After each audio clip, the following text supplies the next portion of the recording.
दोस्तों, आप सभी को तो पता ही है कि नवरात्रि में लोग माँ दुर्गा की पूजा अर्चना करते हैं और व्रत भी रखते हैं। व्रत के दौरान सात्विक भोजन ग्रहण किया जाता है, जिसमें अनाज, फलाहार शामिल होते हैं। जो लोग व्रत नहीं रखते हैं, वो लोग भी सात्विक भोजन ही ग्रहण करते हैं। भोजन में 9 दिनों तक लहसुन प्याज का सेवन करना वर्जित माना जाता है। लेकिन क्या आप जानते हैं कि नवरात्रि में लहसुन प्याज खाने की मनाही क्यों है? अगर नहीं जानते हैं तो इस वीडियो को अंत तक जरूर देखिएगा।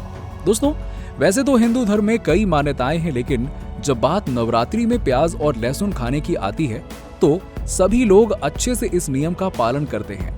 हिंदू पुराणों के मुताबिक पूजा पाठ या फिर किसी भी व्रत के दौरान लहसुन और प्याज का ना ही उपयोग करना चाहिए और ना ही उनसे बने हुए भोजन का सेवन करना चाहिए। हिंदू पुराणों में बताई गई कथा के मुताबिक जब देवता और असुरों के बीच सागर मंथन हो रहा था तो उसमें 9 रत्न निकले थे और आखिर में अमृत निकला था। इसके बाद भगवान विष्णु ने मोहिनी का रूप लिया और देवताओं को अमृत पिलाने लगे। तभी 2 दानव राहु केतु ने देवताओं का रूप रख लिया और अमृत पी लिया। इसके बाद भगवान विष्णु ने सुदर्शन चक्र से अलग कर दिया। माना जाता है कि उनका सिर जब धड़ से अलग हुआ तो उनके खून की कुछ बूंदें जमीन पर गिर गईं और उससे ही लहसुन और प्याज की उत्पत्ति हुई। इसलिए ही प्याज और लहसुन से तीखी गंध आती है। ये भी बताया जाता है कि राहु केतु के शरीर में अमृत की कुछ बूंदें पहुंच गई थी, इसीलिए उनमें रोगों से लड़ने की क्षमता पाई जाती है। ये भी कहा जाता है कि प्याज और लहसुन के अधिक प्रयोग से धर्म से इंसान का मन भटक जाता है और दूसरे कामों में लगने लगता है। पुराणों में प्याज और लहसुन को राजसिक और तामसिक माना जाता है। कहा जाता है कि तामसिक और राजसिक गुण बढ़ने से इंसान की अज्ञानता बढ़ती है, इसीलिए ही हमेशा से सात्विक भोजन करने की सलाह दी जाती है ताकि उसका मन धर्म में लगा रहे। तो अब हम आप लोगों को बताएंगे कि आखिरकार सात्विक, तामसिक और राजसिक भोजन क्या है। तो सबसे पहले हम आप लोगों को बताएंगे कि सात्विक भोजन क्या है। सात्विक भोजन को सबसे शुद्ध माना जाता है और इस भोजन को ही शरीर के लिए सेहतमंद भी कहा गया है। सात्विक भोजन वो भोजन है जो शरीर को शुद्ध करता है और मन को शांति प्रदान करता है। पकाया हुआ भोजन यदि 3 से 4 घंटे के भीतर सेवन किया जाता है तो इसे सात्विक भोजन माना जाता है। इसमें ताजे फल, हरी पत्तेदार सब्जियां, बादाम आदि, अनाज और ताजा दूध, फलों का रस, आम सब्जियां, बिना ज्यादा तेल मसाले का खाना आता है।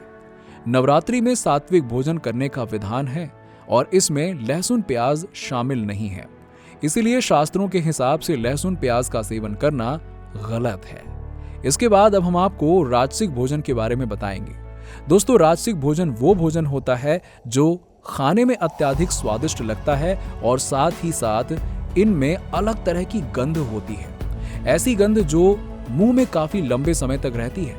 लहसुन, प्याज, मशरूम जैसे पौधे राजसिक भोजन में आते हैं। इस तरह का भोजन काफी मसाले के साथ पकाया जाता है। ये ब्राह्मण, जैन धर्म शास्त्रों में इन्हें अच्छा नहीं माना गया। तर्क ये है कि राजसिक भोजन खाने से उत्तेजना बढ़ती है। ये भोजन ध्यान में विघ्न पैदा करते हैं। और इसके बाद अब हम आपको बताएंगे तामसिक भोजन क्या है। दोस्तों, मन और शरीर दोनों को ये खाना सुस्त बनाता है, पचने में काफी समय लेता है और इसमें अंडा, मांस, मछली और सभी तरह का ऐसा खाना या पीना जिसमें नशा हो वो सब आता है। इसके अलावा बासी खाना भी तामसिक भोजन होता है। कुल मिलाकर जिस खाने को पचाने में मुश्किल हो उस खाने को राजसिक और तामसिक भोजन में शामिल किया गया है। नवरात्रि में लहसुन प्याज न खाने का ये कारण भी है कि ऐसा माना जाता है कि ये खाना दिमाग को सुस्त बनाता है। व्रत के दौरान पूजा की जाती है और कई अनुष्ठान होते हैं, इसलिए दिमाग का सुस्त होना सही नहीं माना जाएगा।